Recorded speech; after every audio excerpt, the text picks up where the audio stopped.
안녕하세요. 놀라운 논란 전해드리는 미스터 논란입니다. 오늘도 EPL 토트넘 소식 발빠르게 전달해드리겠습니다. 아직 안 누르셨다면 구독 그리고 좋아요 부탁드리며, 오늘은 토트넘과 리버풀이 꽤 비슷한 시작점에서 어떻게 다른 엔딩에 다다르게 되었는지 이야기해보려 합니다. 바로 들어가 보시죠. 이런 생각이 듭니다. 리버풀의 우승을 보면서 도대체 토트넘은 어디서부터 잘못되었을까? 손흥민 선수의 환상적인 활약을 볼 때마다 팀의 처지는 왜 환상적이지 않을까? 그런 생각이 드는 건 저뿐만이 아닐 겁니다. 한번 따져봅시다. 리버풀이 시즌 준우승을 기록한 18-19 시즌 이전에 토트넘은 9시즌 중 8시즌 리버풀보다 최종 순위가 높았습니다. 토트넘과 리버풀 둘 다 챔피언스리그 결승에서 지면서 눈물을 쏟은 순간들이 있었습니다. 리버풀은 레알 마드리드에 3-1로 패배했으며 17-18 시즌을 4위로 마무리했습니다. 그 이듬해 토트넘은 리버풀에게 2-0으로 졌으며 역시 18-19 시즌을 4위로 마무리했습니다. 두 팀 모두 큰 패배 이후 큰 돈을 썼지만 딱 거기까지 비슷하고 그 뒤론 갈림길이었습니다. 리버풀은 챔스에서 고배를 마시고 다시 도전해 토트넘을 상대로 결승전 승리를 일궈냈으며 이제는 시즌 우승까지 기록했습니다. 하지만 런던의 토트넘은 탈선해버렸습니다. 챔스 결승이 5개월 지났을까? 포체티노를 해고해버리고 무리뉴를 데려왔지만 챔스를 갈 수 있을지 없을지 걱정하는 처지. 다른 팀들이 미끄러지기를 기다리고 맨시티의 징계 철회가 성공적이지 않기만을 기다리는 그런 처지에 처했습니다. 토트넘과 리버풀의 차이는 어디서 온 걸까요? 결론적으로 토트넘과 리버풀의 수뇌부 차이부터 짚어봅시다. 탑 차이죠. 둘은 돈을 쓴 방향이 달랐습니다. 리버풀은 클럽의 스쿼드에서 향상이 필요한 주요 포지션에 영입을 진행하면서 떠나는 선수들을 대체했으며 카리우스를 대체한 알리송, 케이타와 파비뉴 역시 엠레 찬이 떠나는 리버풀의 중원을 강화시킨 영입이었죠. 알프스 메시 제르당 샤키리를 데려오고 오리기는 볼프스부르크 임대를 마치고 돌아오라는 명령을 받았습니다.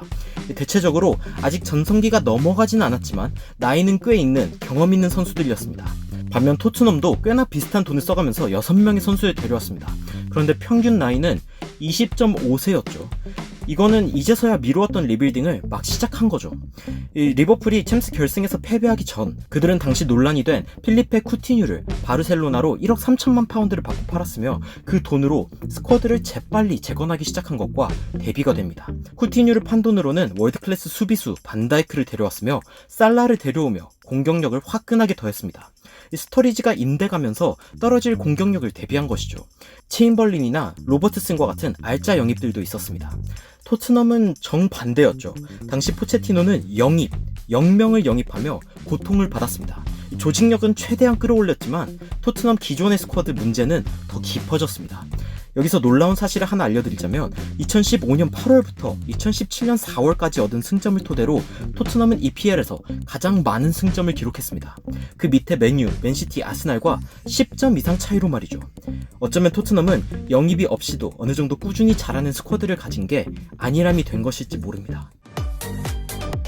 양팀 미드진의 상징적인 인물이었던 쿠티뉴와 에릭센, 이 두 미드필더는 양팀의 과거를 상징하는 듯 보입니다. 적절한 타이밍에 팔아서 재건의 초석이 된 쿠티뉴, 바짓가랑이 붙잡듯 데리고 있다가 터무니없이 내준 에릭센. 이는 리버풀과 토트넘의 수뇌부가 개혁의 의지 차이가 얼마나 났는지 보여주는 부분이기도 합니다.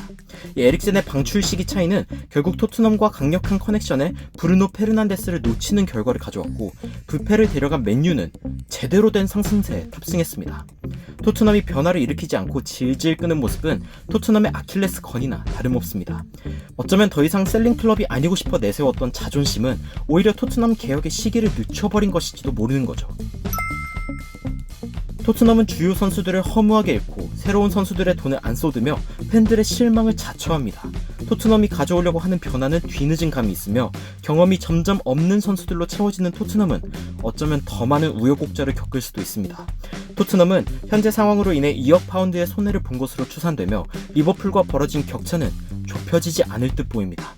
레비와 무리뉴는 다시 우승이라는 도전을 하기 위해서 넘어야 할 산이 작지 않습니다. 포체티노와 토트넘의 팬들은 리버풀의 우승을 바라보며 구단이 조금만 더 용감한 선택을 했다면 어떻게 달라졌을지 고민할 수밖에 없는 이유입니다. 지금까지 놀라운 논란 전해드리는 미스터 논란이었습니다. 감사합니다.